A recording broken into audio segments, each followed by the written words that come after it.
राजा जी ए राजा जी ए राजा जी ये करे तारा हाँ जरूरत मुहूर्त खूबसूरत ए राजा जी ये करे तारा हाँ जरूरत मुहूर्त खूबसूरत।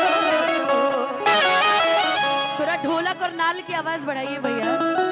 ऐसन मनोहर मूरत सुहावन सूरत हो ऐसन मनोहर मूरत सुहावन सूरत हो ए राजा जी ए राजा जी ए राजा जी ये करे तारा हाँ जरूरत मुहूर्त खूबसूरत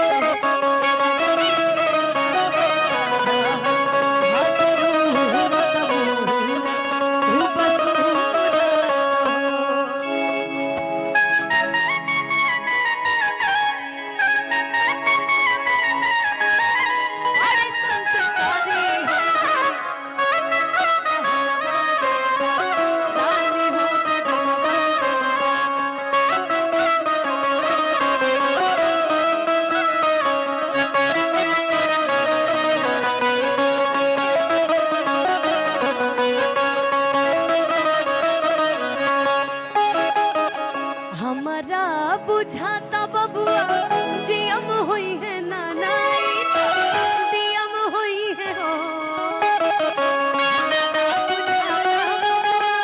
जियम हुई है नानाई दियम हुई है हो। मतलब मैंने यहाँ मौसी लोगों को खड़े होने के लिए बुलाया कि मौसी आप खड़े रहो हम तुम्हारे साथ हैं भाई। मैंने सुना है कि मौसी लोग ठुमके बड़ा अच्छा लगाती है तो इस हिसाब से तो मैं चाह रही हूँ कि आज मम्मा ठुमका बाद में लगाएंगे, पहले मौसियां। तो भाई मम्मी से ज्यादा हक मौसियों का होता है, ठीक है।